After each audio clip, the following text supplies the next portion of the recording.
And so the crabs in the barrel type of mindset of I need to get in that space to have it, not to occupy it, that is the quickest way to demise. The quickest way to wealth, and not just financial wealth, but relationships are the real wealth, are through service. And so as long as you are serving somebody outside of you, God will always make sure that you are available to be served and for service, because that's really what this is about. And so, just coming from humble beginnings, it means a lot to me to be able to, when I say give back, not just give back, my time and money, but also give back with my presence with people, to show that no matter, how high I go, my heels are still down here with my people. And my folks will always be folks who look like me, who started from where I came from. And I take hi Jeff, how you doing? And I take a lot of pride in that. So, yeah, great question. Wonderful. So, my question is, what made you want to go into the psychology field? Coming from the inner city, which I also do, we have a lot in common from our childhood. We both bought our first properties at 19, entrepreneurs, the oldest of a broken family.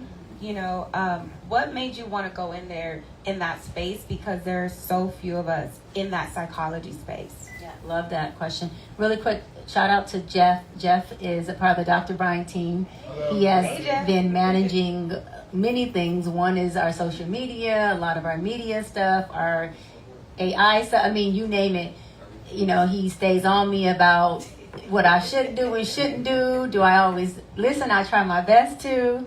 But I love you, and he's been with me for a very long time through everything, TV shows, you name it. So he is as loyal as it comes, and I love you. Thank you. Yeah. Oh, and he's actually one of the biggest reasons, him and Jalissa, why Atlanta gave me my own day, which is March 6th is Dr. Cheyenne Bryant Day, for all the work I've done in the community in that city as well. So I love to give flowers, so thank you. I love you, Jeff. Yeah, thank you. But I got in this field of psychology because I seen, I grew up in a very loving household with a family who, I always say just straight gangster. When I say gangster, it doesn't mean they had to be from a gang or they gang bang. Just mean we didn't play about each other, okay, at all. We would air this motherfucker out for each other. But our environment was very toxic, and there was a lot of dysfunction in the environment, although we had a lot of love. And with that, I just knew a couple things that I had to figure out what type of dysfunction or toxicity needed to be identified, how we process through that so that we as a family can produce just a healthier relationship, a healthier environment. And that is something we can pass on to our kids, my nieces and nephews and so forth. So as a young girl, I first thought about law school, because I said, with my mouth and my mind, and coming from the streets, and then becoming book smart second, because I always say, my second nature was, streets. Book smarts came after I taught, well, this is how you be a man. This is what men do. This is how men talk. This is how men feel. This is how a man is when he's vulnerable. And it's not soft, it's power, it's strong. And so with all that, I thought, well, how can I add and contribute to that? How can I add and contribute to Black women not always having to have the superwoman effect, not always feeling like they have to carry everything, right?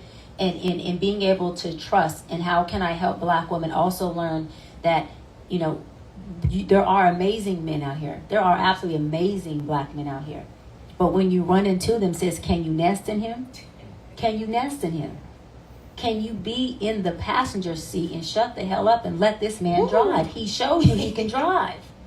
But can he drive, sis? Or is it that you are too heartbroken, institutionalized? You are too dysfunctionally institutionalized that no matter how good of the man is, you can't just sit in the passenger seat and put your feet up. Because you got to make sure he makes a left and makes a right and stops at the stop sign, and he driving too fast, he driving too slow, and he going to... Wait a minute. At what point do you let the good man lead? We're not talking about the man who can't lead, but the man who can. Because what happens is we then create a norm with that good man that teaches him that all the good in leadership that he does have, maybe it's in vain. It makes him double think that maybe he can't lead, when the issue isn't always the man.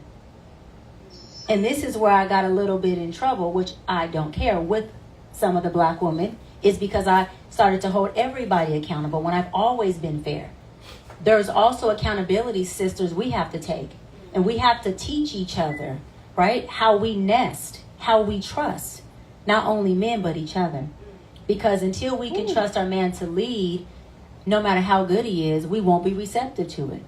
Because when I'm with my man, I don't want to have to think. Hello. Nothing. And so if I can't just get in the car, sit down and say, baby, let me know when we get there, as I scroll on social media, or I take me a little dip back and I relax, then guess what, sis?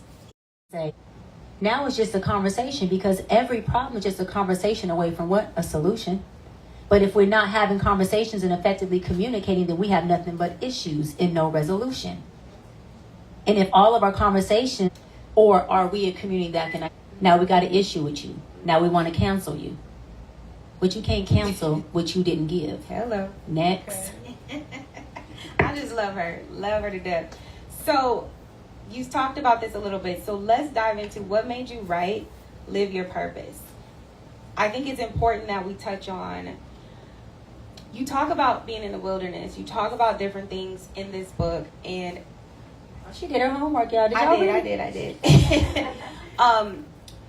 As a community, we do lack a lot of, I don't know if it's emotional intelligence or just the bandwidth to get through things sometimes can be a lot for us. And not getting lost in what's happening to us, or not agreeing with everything that's going on. It might not be what we imagined, right? So going through a lot as a child, and then even as an adult, we've been seeing what's going on, having to stand strong, not having a meltdown. There's a lot of people that would have meltdowns. The way that social media is made, I probably would. I don't know. It's we talk about this a lot. It's one of those things where you've had to have gone through some things in order to stand tall when it seems like the public or the majority of the people are going against you, or, daddy issues, or relationships. What made you write this book? And can you go into detail about what this book means for you to have, bringing it to our community? Absolutely. I wrote Live Your Promise in a three-part series within the book. I wrote it in your three-part house, which is how you think, how you feel, and how you behave, right? So the Bible says, as a man thinketh in his heart, what? So is he. So your thoughts, right, are exactly who you will become in your emotions. So your thoughts is what creates your emotions, okay? Your emotions is your second part of your house. Your emotions are what's responsible for your appetite.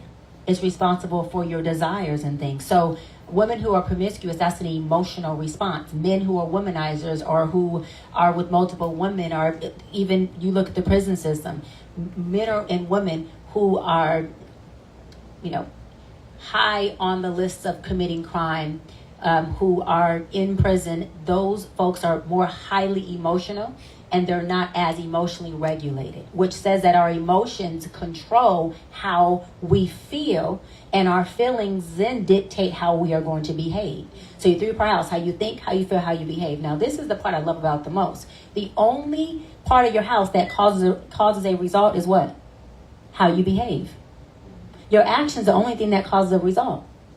So if I can check into my thoughts and say, wait a minute, I'm having these devious thoughts that are making me feel like I'm having an appetite to do something devious. If I can check my thoughts and my emotions, guess what happens? My behavior then can change. Then I'm managing myself. Because listen, we learn to manage ourselves. We do not wake up and change. We learn to manage our thoughts and our emotions so our actions show up differently. So if we can get our three-part house in alignment, that's when manifestation takes place, and that's when you're living your promise. So folks who are in their wilderness, I talk about the wilderness and the promised land in the book. If you are in your wilderness, all that means, which we all experience multiple wilderness throughout our whole life. Whenever you're about to elevate, you go through a wilderness phase. Because that's where God says, listen, the wilderness is where I'm going to have lions and bears and tigers and all these things for you to face, because it's going to build bandwidth capacity. You're going to build muscle in this space, and you're going to be a character that you need so you can sustain your promised land that's coming after this wilderness. But how many of us in the wilderness get mad at God? We get battle fatigue. And then we all of a sudden don't align none of our 3-part house. Now we done thinking crazy, we feeling crazy, and we show acting up crazy in the wilderness. Because we're looking at the bears and the tigers, and we're not looking at them like, as I conquer each one, I get closer to my promised land. I use the Moses journey in my book. Moses freed the Israelites from the Egyptians, took them through a wilderness, got to the Red Sea. And the Israelites, what I can imagine is like, bro, we could have stayed in captivity for all of this. Because at least they gave us food and water. You got us out here with lions, tigers, and bears, and we thirsty and hungry. And it's taking us a long time. And now we're at this Red Sea, and it's gushing, and we can't get past. And we looking back, and the Egyptians are closing in on us. Preach. So now we're in a worse position than we were when we were in captivity.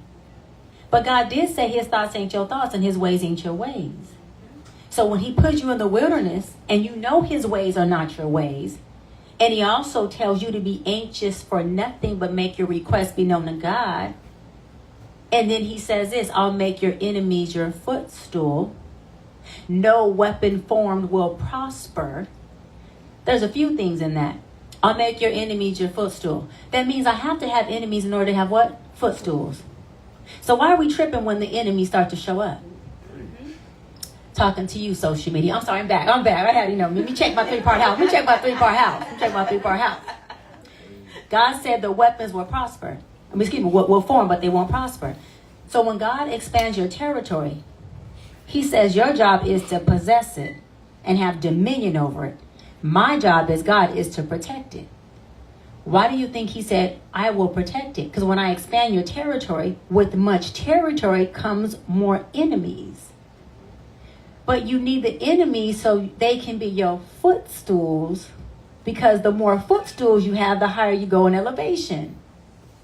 So you're going to get a lot of weapons. So when we see the weapons forming, to your question about breaking and crashing out, why are we not saying, God, thank you?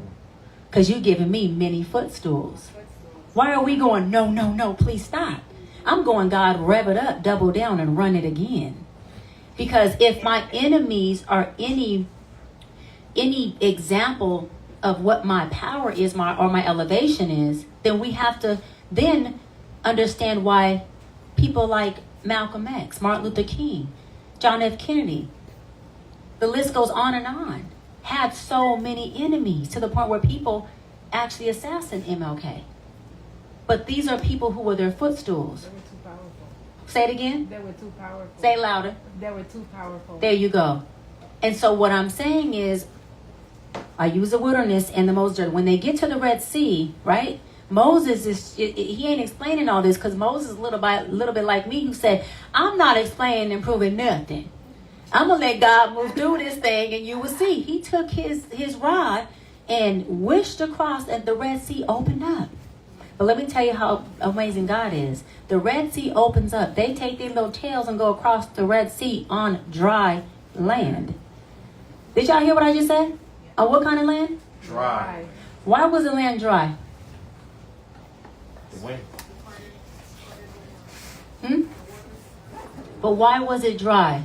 This is how amazing our God is. It was dry because when us, make it to the other side, hold on, there ain't no residue on my feet. No sea. Wait, there no what? No sea, no Red Sea. No, nothing. That means everything in my past is where? Left in the Red Sea. No trace.